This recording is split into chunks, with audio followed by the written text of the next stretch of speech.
how often do you sit down to practice your guitar and waste away the majority of your practice time just trying to figure out what you should be practicing? And then you feel bad about it, and then ultimately it drives you to play the same things over and over and over again. Well, that stops today, because today is the start of a series. Over the next 3 episodes of Acoustic Tuesday, I'm going to share with you my Pillars of Purposeful Practice. And pillar number 1 is priming your time. And that's what I'm going to teach you how to do today so that you don't squander away any precious practice time that you get. Precious practice time, that's a hard thing to say. So how do you prime your time? How do you not squander away your entire practice session by trying to find what to play? Well, there's 2 steps in priming your time. The very first step is called setting your intention, and the second step is called same time, same place. Well, let's focus on step number 1. Step number 1 is setting your intention. I want you to know what you plan on practicing before you even pick up your guitar. Too often, exactly what I described right at the beginning is exactly what happens. You sit down, you lean on your guitar, and then you get sucked into the YouTube black hole.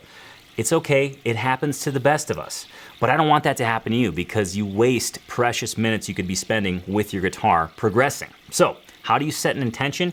You pick what you're gonna practice prior to even grabbing your guitar and sitting down and playing it. Here's an example. Let's say I'm learning a bluegrass song in the key of G, and I'm focusing on some improvisation, and I need that 2-measure lick. So my intention would be when I go to play my guitars, I'm looking for a 2-measure bluegrass guitar lick in the key of G. That's very specific, and that's ultimately how specific I want you to be, because then you can target all of your energy towards learning that very useful thing that you'll actually apply. The second step, same place and same time. This is really about building your awesome, rock-solid guitar playing habit. I want you to practice and play at the same time and at the same place because I want guitar playing to be just like brushing your teeth. You don't walk around your house all day agonizing on when you're gonna brush your teeth, if you have time to brush your teeth, how you're gonna brush your teeth. You just do it, morning and night. It just happens. You don't think about it. That's what I want guitar playing to be for you. So if you can, strive to practice the same time and at the same place. This will drive home the fact that guitar playing is a habit, and the less you have to think about it and the more it becomes automatic, the better off you are because you can reap all the benefits of fun and consistent progress. So there you have it. Priming your time consists of 2 things. Number 1, setting your intention, and number 2, same time and same place. And as I mentioned before, make sure to stay tuned for the next couple episodes of Acoustic Tuesday because I'm going to be revealing the next 2 pillars of purposeful practice, which I think will supercharge your practice habit and ultimately lead you to having way more fun with your guitar and experiencing progress at the same time. Okay, last week on Acoustic Tuesday, we heard from David Greer, a flat-picking phenom. We also got a chance to talk to John Lowell, who answered some of our acoustic life questions. We got to put the Boucher Heritage Goose through its paces, which I regretfully tell you that I had to send it back to the folks at Sound Pure, and it was a sad day because I love that guitar. And, of course, our bearded brother Matt from Eddie's Guitars paid a visit. This week on Acoustic Tuesday, you've already learned how to prime your time, so you're already a leg up. And we're also going to check out one of our very own Acoustic Tuesday viewers' acoustic life. This is going to be a very fun segment that I do want you to see. And this is really exciting because Yasmin Williams is back for round 2. She answered some of our acoustic life questions, and I think you're going to absolutely love what she has to say. And lastly, I got a report, and it's confirmed. Fingerstyle is alive and well in the town of Chicago, my place of stomping. So I can't wait for you to see all that. That's all coming up right after this. I'm Tony Polecastro, and this is the Acoustic Tuesday Show. Guitar Geeks, unite. Welcome to Acoustic Tuesday, episode 114. This is the show where you're going to learn about acoustic guitar gear, discover acoustic artists, and get inspired to live your very best acoustic life. As with all episodes of Acoustic Tuesday, I'm going to share with you my Guitar Geek list for the week. But before we dive into that, I have some Guitar Geek trivia for you, and this one involves an album cover. Pay attention. Whose guitar is Muddy Waters holding on the cover of the Muddy Waters at Newport 1960 album? Now take a look at this album cover and see if you can figure it out. Was it John Lee Hooker's guitar? Was it his own guitar? Was it Mississippi John Hurt's guitar? Or was it Big Bill Broonzy's? Go ahead and ponder that, and at the end of the show, I'll be sure to give you the answer. Now before I go any further, I have to introduce you to my partner in crime, my co-science lab fellow. He did not don the white coat today, but he is here. He's smiling and he's pressing buttons as usual. Ladies and gentlemen, Sir Noah Jacob Heckman Jr. the First. Jekyllman. I think that was a slip. I saw what you did there. Yes.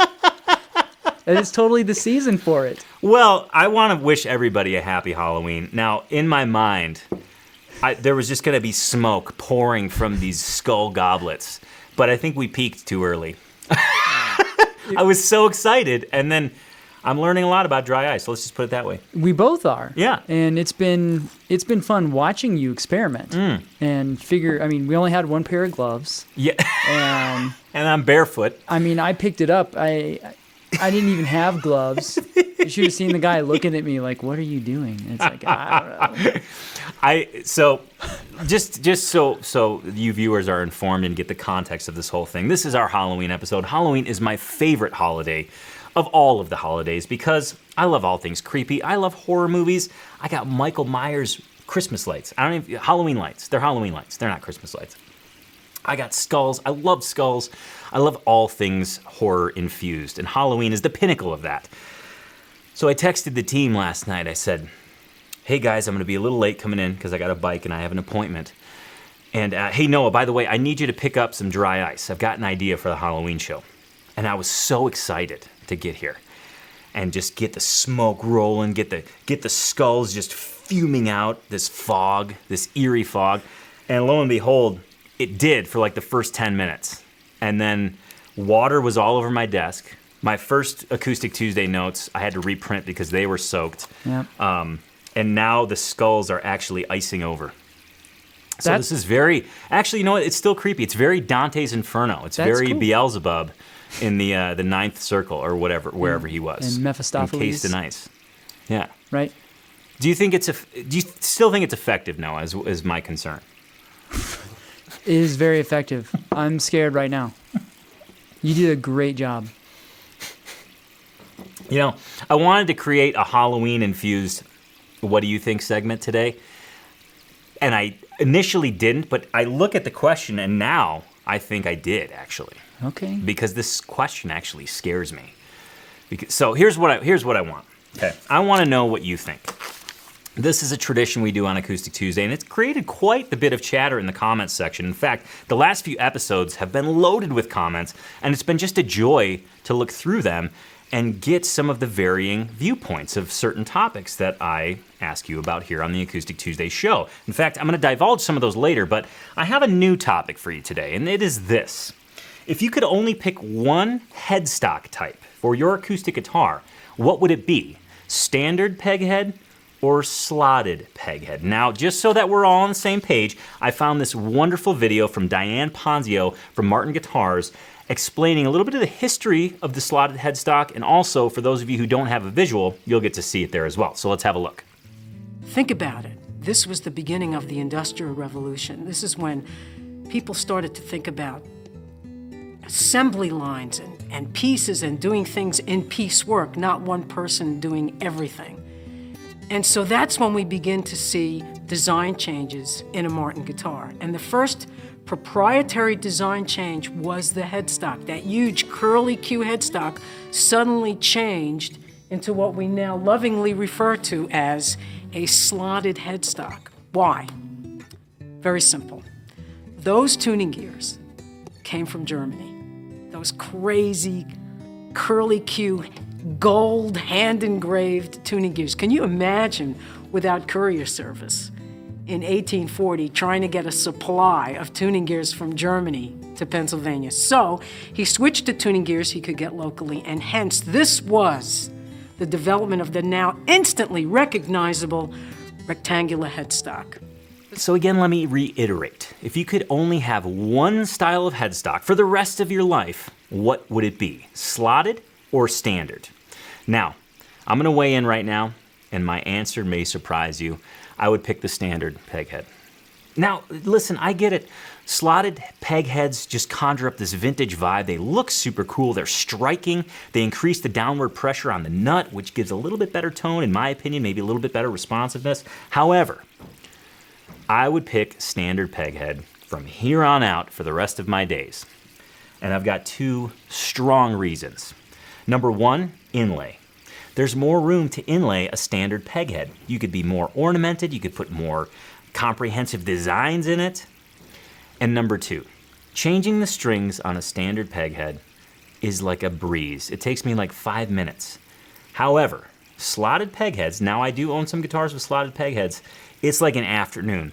And it causes me to use words that I don't like, and it scares people. If Whitney walks in and I'm changing the strings on a slotted peg head, she just has to look at my face, and then she just turns around and goes and does her business until I'm done, which is like hours later. So that's my stance.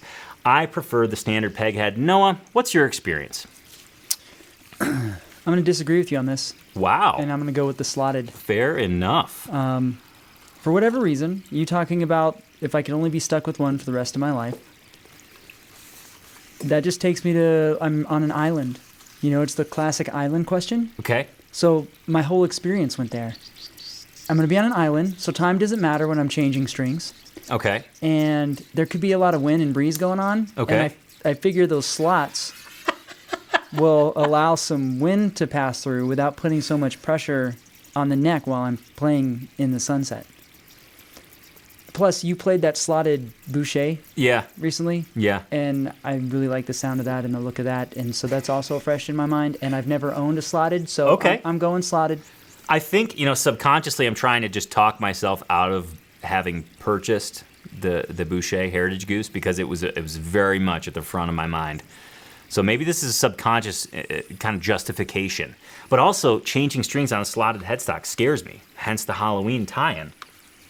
Just want to throw that out there. You have another thought? Just one last little thought is I was a little thrown by the question because, and this just could be my ignorance as a budding guitar geek might show, but ultimately I don't know if the slotted head really makes a difference on the sound overall. So this felt more of like an aesthetical question to me rather than... Sure. So. Yeah, I think there are arguments that it does impact the sound.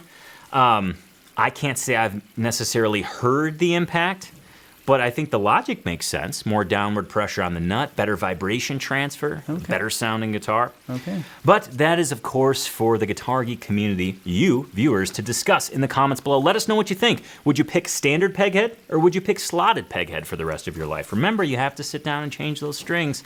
Just want to throw that out there. Let us know in the comments below, and of course, we'll share your comments on a future episode of Acoustic Tuesday.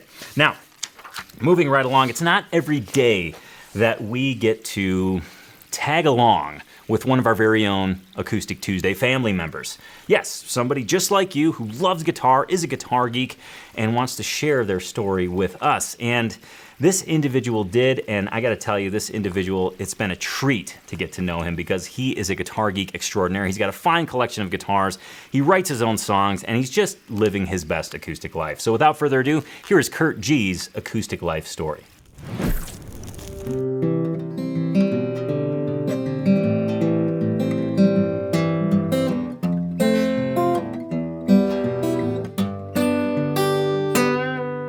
I wanted to play guitar for as long as I can remember. I remember when I was a kid, my dad used to come down and play this guitar that he had. I didn't know what he was doing, I didn't know what it was, but I knew my sister and I would come out of our bed when he'd start playing late at night, and he'd make up these songs that sounded fantastic. I didn't even know what they were. Turns out they were nothing, they were just stuff that he made up. But I remember coming out and I remember singing songs with my sister and dancing while my dad played that guitar, and I knew from then on that I wanted to play guitar and I wanted to be just like him. You know, I don't think there really is a right or wrong way to enjoy playing the guitar. For me, I think my favorite thing to do is writing songs. For other people that might be playing with friends or playing for family, I love that stuff too. In particular, I really enjoy playing songs at home for my wife, for my mom, for my sister, and just hanging out with friends in the backyard playing some music. I have been able to realize my dream of writing songs, and I think my journey's taken me to places that I never imagined. I never thought I was going to meet so many fantastic people. I never thought that I'd be playing with other people. and I certainly never in my wildest dreams imagined that other people outside of Tony's Acoustic Challenge would want to hear my songs or would want to perform with me. Joining TAC might have been the best thing I could have done for my guitar journey. I'm not sure I'd be where I'm at in my learning process with the guitar if I was taking lessons any other way. And that's not to say that there aren't other great ways to learn the guitar. That's to say that I tried a bunch of them and they didn't work for me. Traditional lessons weren't going to work for me because I have a hard time sticking to any set schedule. I travel a lot for business, and meeting anybody at a consistent time, week in and week out, was never going to work for me. I like the ability to do the lessons on my schedule, on my terms. It really works for me. And if I miss a lesson, I can just pick up where I left off or choose to skip that and pick up with the current lesson. My name is Kurt Ginter, and I am a guitar geek. All right, I want to thank Kurt G for, again, sharing his time with us and his story. It's so cool to see how guitar geeks are in the wild, if you will. It's just so cool to just really understand and see how much the guitar and living your best acoustic life means. It's just so neat, and it's different for everybody. It's not just this one size fits all, so it's neat to get that insight. And again, thank you, Kurt. It's been a treat to really get to know him. I got the chance to meet Kurt at the Acoustic Live Festival here this year, and it was awesome. He lit up the room. He's got a great smile, and he loves guitar. Really, just through and through, he loves guitar. So cheers, Kurt. It's just awesome to have you as a part of the Guitar Geek fam. Now, I want to revisit some comments from a previous Acoustic Tuesday episode. Now, I'm just noticing that some of my papers are getting wet again, Noah. I think I overfilled these skulls. It's like Old Faithful over here. It's like every now and again, like a fissure happens, and they start erupting. That was pretty cool. Yeah. Didn't some get in your coffee earlier? Yeah, it was. Whoa, that one's really solid. It was interesting because I was pouring the dry ice, and there we go. Some landed in my coffee. My coffee started to like fog, and then I felt really creepy, and then all the fog went away. And just turned into a big watery mess. So for those of you listening on the podcast, please try and tune in because you'll see a very valiant attempt at some Halloween spookery. Well, this one's trying really hard. Anyways, I'll quit babying him. You should see the amount of paper towels to my right on the floor. It's like the janitor came in here. Well, remember when we did a search to look up handling dry ice or whatever it was?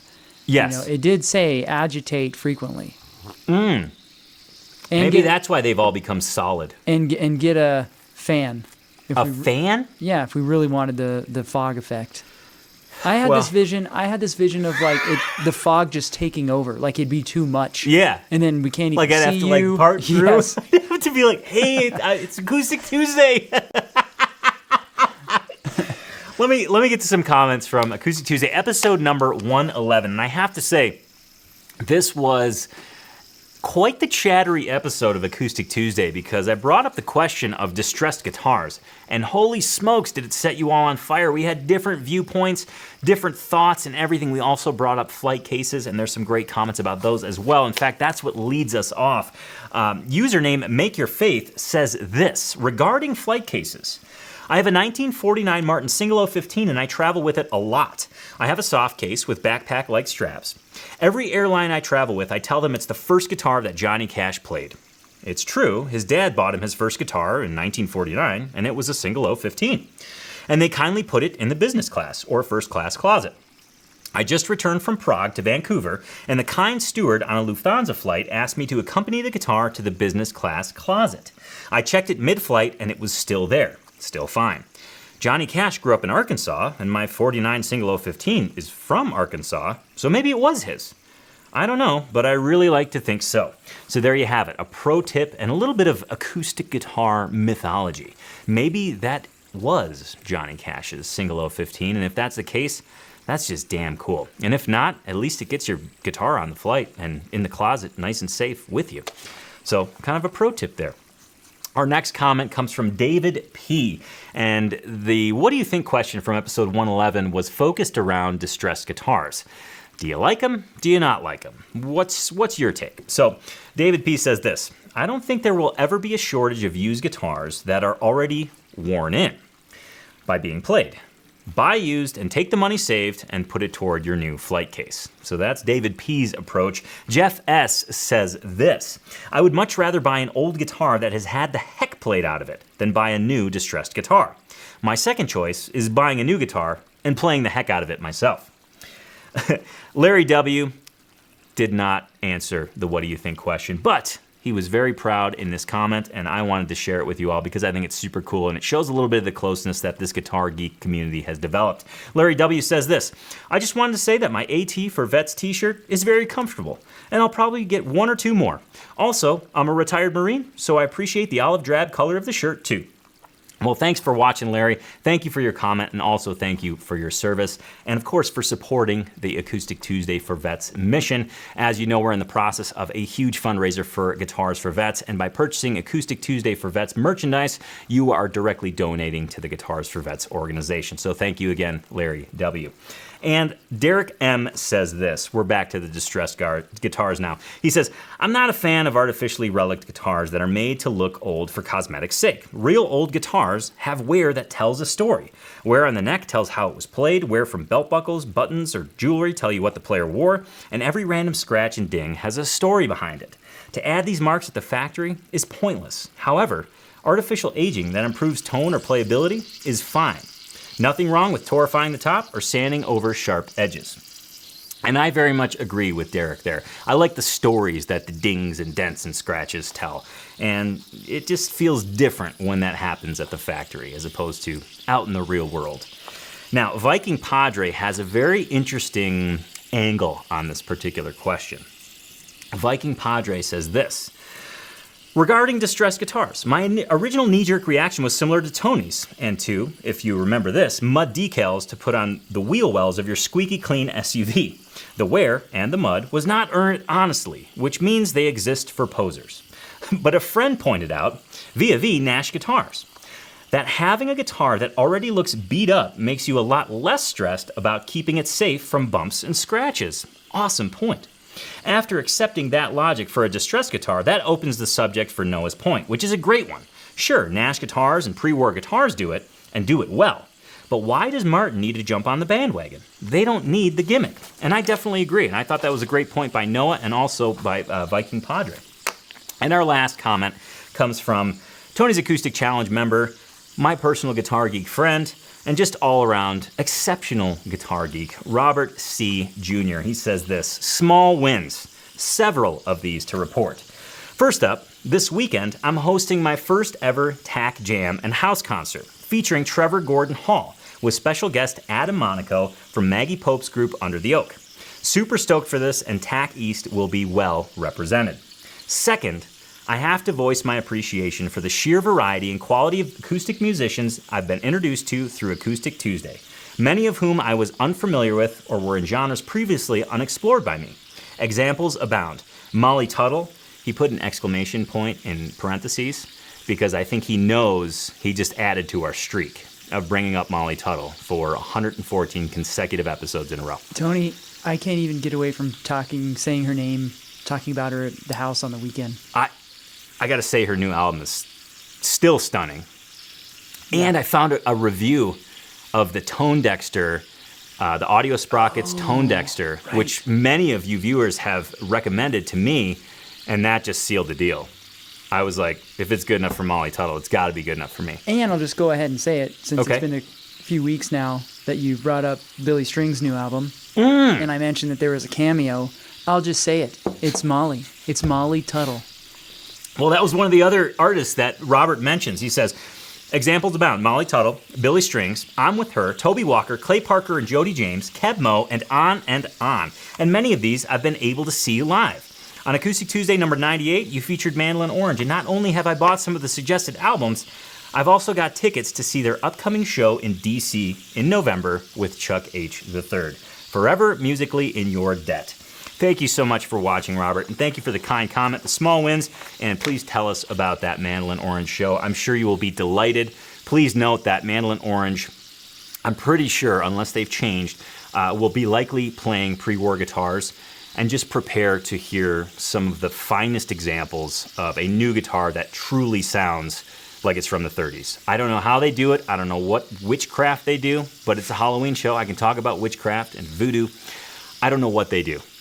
I don't know what that team of luthiers is up to, but they got it right. And holy smokes, they are acoustic wizards in a big bad way. So thank you for everybody leaving comments. We love hearing from you. We love hearing you chime in on the What Do You Think segment. And of course, just sharing your small wins with us and any other thing that's on your mind. Well, of course, related to acoustic guitar or hockey. Rough start for the Hawks, by the way. Speaking of Halloween and things that are spooky, they're 0-3. They just salvaged a point against, I don't even remember who they salvaged a point against. I want to say Winnipeg. I think it was Winnipeg. I kind of stopped paying attention. It's just really sad. Sad to see my team in the gutter. It's so early in the season. This will come out later, so hopefully they'll have gathered a win, at least one. I'm not sure. But you had a game. I had a game. I did have a game. Yeah. Yeah. Hockey season has started. It's alive and well here in Bozeman, and it's really fun to get back on the ice. The first time I get back on the ice, it's always like, wow, how am I out of shape? That was my first thought. I spent all summer running. And I get back on the ice, and it's like I have never done this before. I feel like I'm completely out of shape. I'm winded. But now we're in the thick of it, and it's just feeling good. I got my moves down. I'm saving pucks. I'm stopping goals. Feeling like a pro. Anyways, we got an artist for you coming up, and of course, your trivia answer.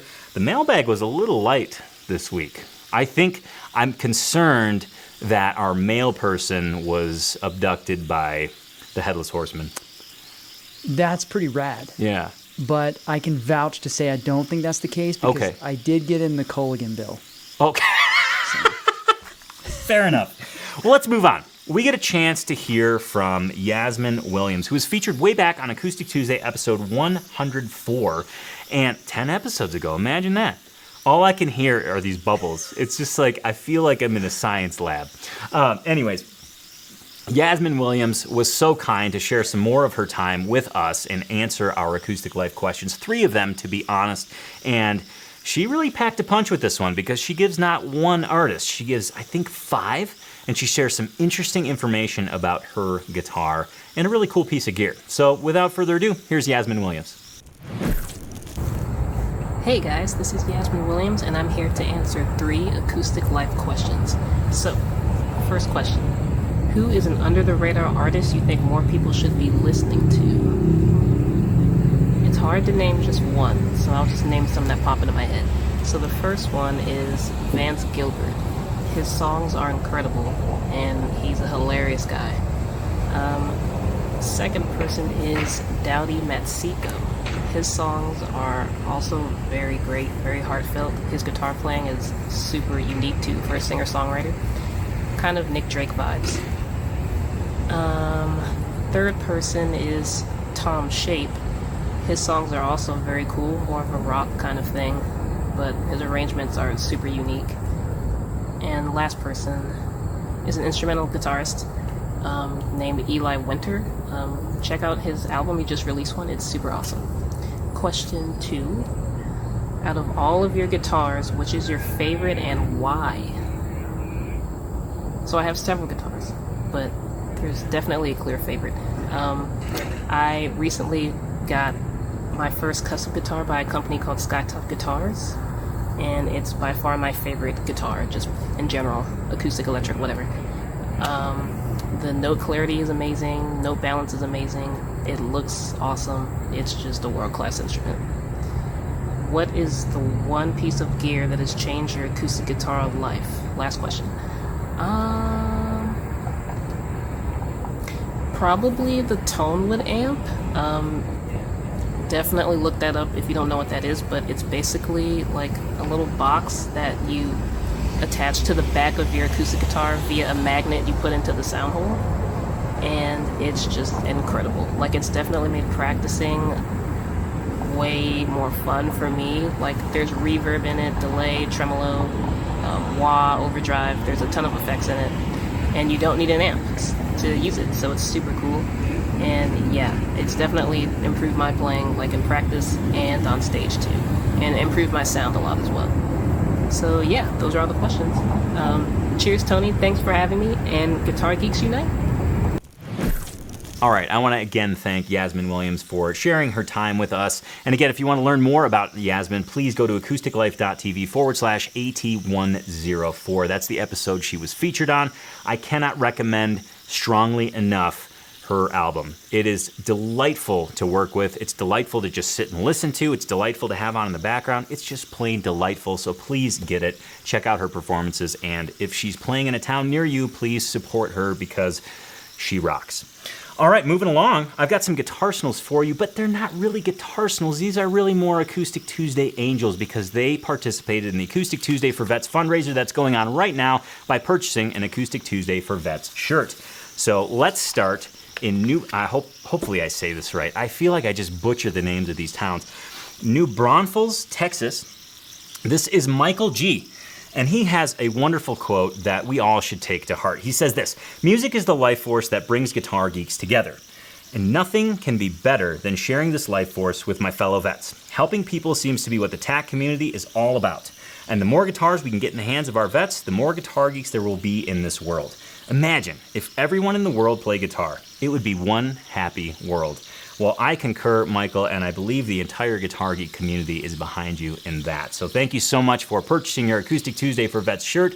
Thank you for sharing your picture, and thank you for the kind words as well. Next, we're going to go to Cambridge, Massachusetts, and look at Mark G., and he is modeling a fine Acoustic Tuesday for Vets t-shirt, and he has a very simple sentiment. He says, "Thank you for your service, fellow vets. Guitar Geeks Unite." Thank you very much, Mark, for participating in the cause and also sharing that photo. And then lastly, this is an interesting series of pictures, but I'm going to start with just one. This is from Ryan B. in what I think is Oakdale, Louisiana. I'm pretty sure LA, right? Why do you think? Well, I didn't know if it was LA, like Los Angeles, or if it was LA, like Louisiana. And I didn't want to assume. I'm going to go with Louisiana. I'm going to just be firm. Okay. So this is Oakdale, Louisiana from Ryan B. and his wife. "I think what you guys are doing is awesome for the vets. I will submit a guitarsenal later. Been wanting to for a while. We are faithful followers of the show. Thanks, guys, for being our Guitar Geek family." Well, Ryan, thank you very much for being in our Guitar Geek family. And just as a side note, this second picture came through, and I have to say his wife is extremely talented because not only can she watch the kids, but she can play guitar upside down while watching the kids. Exceptional display of guitar geekery right there. Thank you guys so much for watching the show, and thank you for supporting it as well. Now, as you know, go ahead, Noah. Sorry. Oh, okay. Yeah, I like raising my hand. Yeah, I know. It's like I feel like a teacher. Yes, Noah. I just want to say that I agree with your boldness of saying they were in Louisiana, and I want to agree with you. And this probably has nothing to do with anything, but some viewers may have heard in the past that my mother was born and raised in Louisiana. Oh, right. I spent some time there myself. And based on the experience that I've had with my mom, I've noticed that they have some plates on their wall. Oh, okay. As like art decoration. And I'm going to agree with you and say that they are, in fact, in Louisiana because that's a southern thing. Interesting. I'm just going to make that bold statement. Well, my mom's not from the South. She had plates on her wall. Maybe it's also a Midwest thing. Maybe it started in the South and then came up to the Midwest. Anyways. It carpet bagged to the north. I want to thank Michael, Mark, and Ryan and family for supporting the show and supporting our Guitars for Vets fundraiser, which is going on right now. And you can participate in it, and we urge you to please do so. And you can participate in it in one of four ways. First, just go to vets.com, atforvets.com. You can learn all about our fundraising initiative, and there you can purchase an Acoustic Tuesday for Vets shirt, which all the proceeds from those go directly to Guitars for Vets. And I want to say there's been over 300 shirts sold so far. So kudos to you, Guitar Geek community, for just kicking major butt. The second thing you can do is make a direct monetary donation to Guitars for Vets through that website. That would be stellar for the organization and for the fundraising. Number 3, in the comments below, let us know if there's a company you want us to reach out to see if they'll participate in the fundraiser. And last but certainly not least, each and every one of you can do this right now. Please share the fundraiser. You can share it on Facebook, Instagram, or whatever you use for your social media. And that just... all that entails is just sharing the atforvets.com URL and encourage people to check out that page, check out the show, and learn more about Guitars for Vets. The more people that know about Guitars for Vets, the more help and attention they get, and it's really the help and attention they deserve because they're doing such great work. And one of the things that's kind of odd is we talk about Guitars for Vets so much, but we seldom get to see firsthand what's actually done in the program. And I've been stalking their Facebook site because, well, first of all, it's just downright inspirational. I get to see Guitars for Vets graduates from all over the U.S., and I've picked two to highlight today. First, we've got Gene from the Guitars for Vets Evanston chapter, who recently graduated the program. Congratulations, Gene. There he is with his guitar and his certificate, and a happy Guitar Geek smile there. May your guitar journey continue to fill you with the healing power of music and all good things that come with being a guitar geek. And then next, I want to highlight Renee from the Guitars for Vets Richmond chapter. Congratulations to her and her continued guitar journey. Hopefully you can join the ranks of all the guitar geeks around the world and keep feeling that healing power of music. And lastly, I just want to say thank you to everybody involved with Guitars for Vets.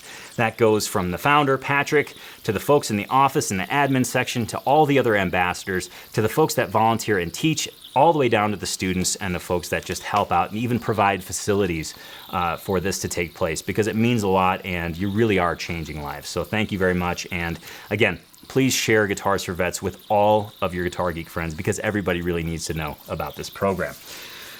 All right, moving along. Noah, this center skull has not stopped just being angry. Oh, It's just buzzing right along. I can hear it. I can see a little bit of activity on the one on your far right. This one's concerning me because there's a wire in it, and I Oh. think it's frozen. Yep, the wire's frozen. But the lights are still blinking over there. Which is surprising because these are not high-class lights. The wire is it's like 32 gauge wire or 64 gauge wire. It's real thin. I was even worried taking them out of the package, but got a lot of ice buildup on them. Whoa, that's really cold.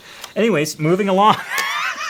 Moving along. This is normally where we go to the mailbag, but the only thing new that we got was the Michael Myers Halloween lights, which I was super excited to find. Yeah. So thanks, Spirit Halloween. Though I think those Quick are also shameless going to plug. be your Christmas lights too. You know, that's funny because I think you and Whitney are on the same page. Because I think when I bought these, in Whitney's mind, she's like, those are going to end up on our tree. Yep. And I was like, yep, they sure are. Anyways, let's move on to the artist of the week. Now, this came via recommendation from Houston, Texas, by Acoustic Tuesday viewer Ricky K, who's also, if it's the same Ricky K, is a Tony's Acoustic Challenge mentor. That's somebody that goes along and helps out other guitar geeks on their guitar journey. And he does a fine job. He answers questions. He provides support and overall inspiration and motivation to the hordes of guitar geeks within Tony's Acoustic Challenge. Ricky K is just an awesome dude, plain and simple. And he always shares the show on Facebook, which I really appreciate, which reminds me, if you wouldn't mind just sharing the show on your Facebook page or just with your friends, that would be great because we're trying to grow the ranks of guitar geeks every single Tuesday on Acoustic Tuesday. Ricky K says this about artist in question. His versatility, his arrangements, his overall badassness. I mean, there isn't anything this guy can't play. You can get lost in his Instagram feed just marveling at the different things he's playing like they're nothing. It would take me months to learn one song the way he plays it. Well, chances are you've actually seen this individual before. This individual's name is Nathaniel Murphy. And here's a quick clip from his Instagram feed showing acoustic guitar tapping in a genre that I don't normally associate with acoustic guitar tapping. Here it is.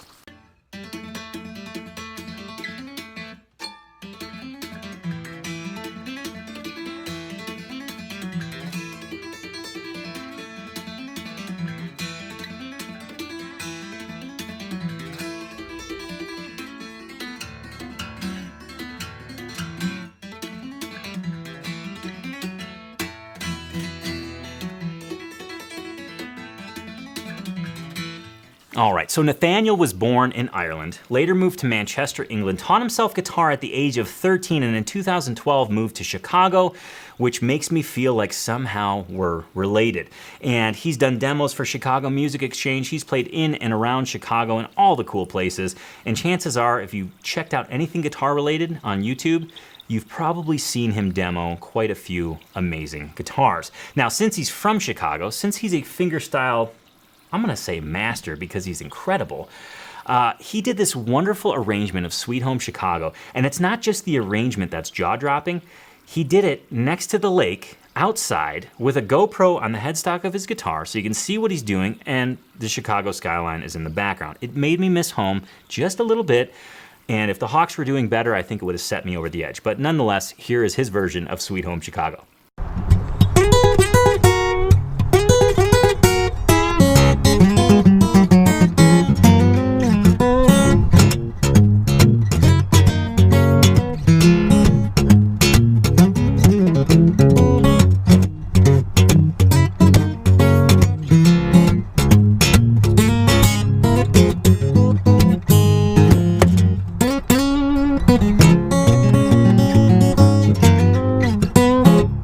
Pretty darn cool. Now, it doesn't make me miss the weather in Chicago because it's that wet kind of cold. The kind of cold that's kind of on my desk right now since it's soaked, and I get these drafts from the dry ice. But anyways, I digress. So those were all very cool things, but let's actually listen to one of his original compositions off of his newest album. This tune is entitled Rooftop Funk, and you gotta check out this technique. I don't know how to describe it. I'll try and describe it after you hear the tune because I'm going to describe it with sound effects, and if I do it right now, you're going to think I'm completely crazy. So here's Rooftop Funk.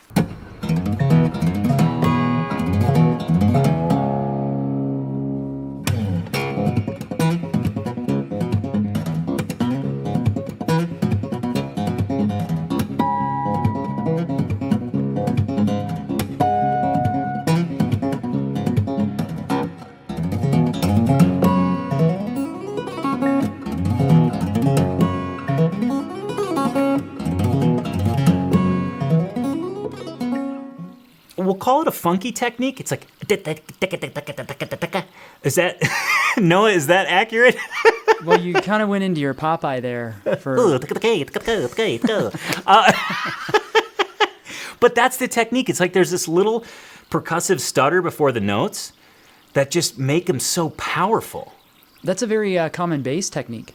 That's why I specifically wanted to ask you, what is happening on his right hand? Because I looked at that clip and I just cannot figure out where the th is coming from. Yeah, it's like a muted. I don't want to say it doesn't have to be a triplet, but he's kind of palm muting. Yeah. Right, and then he's catching a little bit of those flicks of the muted strings with his fingers there before he comes back in with the thumb, and then to get the rest of the chord. Right. I love it. I mean, I think that tune in and of itself is just it's one of those things where the technique drives the tune, but then once you get over that kind of initial like, whoa, that's a cool technique, and then you listen to the tune, melodically it's beautiful, and just overall his playing is awesome. So I want you to learn more about Nathaniel Murphy, and you can of course do that at acousticlife.tv/AT114. You can check out all of those performances in their entirety and check out his albums, of which I've found 2.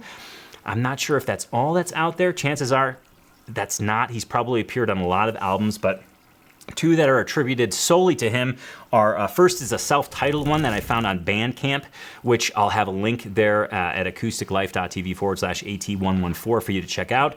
And then his most recent release, from what I could find, is called War for the Moment, which that song Rooftop Funk is featured on it. And I'll also put a link at the acousticlife.tv website. There's a class that I found that he filmed a series of lessons about some of his tapping techniques, so you can check that out as well. He's a really well-spoken teacher and a fun person to listen to, both musically and as an instructor. And I want to say there's a heavy Preston Reed vibe with his playing, and Preston Reed's one of my personal guitar heroes, and so I really definitely dug Nathaniel Murphy. So thank you, Ricky K, for the recommendation, and thank you, Nathaniel, for making just downright amazing music. Noah, we are close to the end. I was in my head, I was thinking like, wow, this would be the culmination of the fog. We're close to the end. Like lightning would crash. Yeah, the bowl of wolves grapes would howl. The bowl of grapes. Yeah, remember when when we went into haunted houses as kids? Oh, the eyeballs? Yeah, and they do the skinned grapes. Yeah. You put the blindfold on and Have you seen, some of you viewers may have seen this. There's these like bread skulls that people make where the insides are tomato sauce and cheese. They're like pizza skulls. And you crack the top of the skull off and it's like oozing cheese and tomato sauce. It's pretty cool. Awesome idea. Yeah, it's pretty awesome. That's cool. Anyways, let's wrap up some Guitar Geek trivia, shall we? Okay, so here was your question. As a quick reminder, I'll flash that album cover again. Whose guitar is Muddy Waters holding on the cover of the Muddy Waters at Newport 1960 album? Was it John Lee Hooker's, his own Mississippi John Hurt's, or Big Bill Brunsey? Well, if you answered John Lee Hooker, you're correct. At Newport 1960 is a live album by Muddy Waters recorded during his performance at the Newport Jazz Festival on July 3rd, 1960. With his longtime backup band, Muddy Waters plays a mix of his older popular tunes and some newer compositions. Chess Records released the album in the United States on November 15th, 1960. At Newport 1960 is sometimes referred to as the first live blues album and has received critical acclaim. The album cover depicts Muddy Waters at the Newport Jazz Festival holding a semi-acoustic guitar. When the photographer, William Claxton, asked him to pose for the cover, Waters left his Fender Telecaster, which he played during the concert, on the stage and instead held the semi-acoustic guitar, belonging to his friend, John Lee Hooker. So there you have it. Guitar Geeks, help Guitar Geeks out. If you don't have a guitar for an album cover, just tap on your buddy John Lee Hooker's shoulder. He'll give you his guitar. Just like any of us Guitar Geeks would to anybody else. Well, no, I'm going to try my best right now. Okay. I'm going to try my best. I'm sorry, did you have something to say? I've been thinking about the blues lately. Okay. And okay. I don't know if we should talk about it right now. Okay. But I could talk to you about it later. Okay, that sounds good. And maybe we can discuss it on a future episode. Well, are you going to give any context to this, or are you just going to go for it? I was going to go for it. I feel like I'm going to fail, though, so I should provide context. Okay. This is this show ending was written or inspired by another show. I'll just leave it at that. Okay. Well, we've gone into the sound hole. We've passed the strings and gone into the eerie corners and dark recesses of the inside of the acoustic guitar.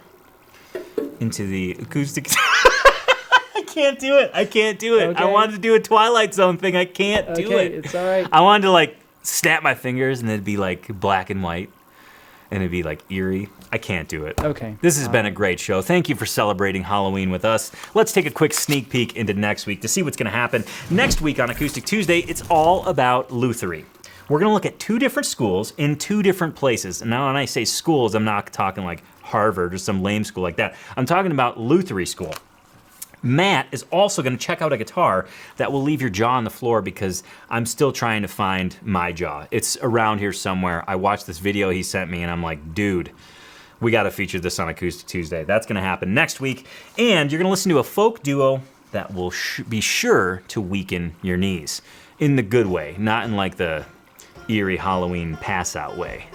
In the good, like, I can't believe what I'm listening to. It's downright amazing. That's all happening next week on Acoustic Tuesday. Make sure to join us. You can catch Acoustic Tuesday every single Tuesday at 10 a.m. Mountain Time here on YouTube. And of course, for your Acoustic Tuesday fix in between Tuesdays, please visit acousticlife.tv, where you can do a deep dive on anything I've ever talked about and check out some amazing performances, check out some amazing gear, and all around get inspired to live your best acoustic life. So from Noah, from myself, happy Halloween, cheers to you, and remember, Guitar Geeks Unite.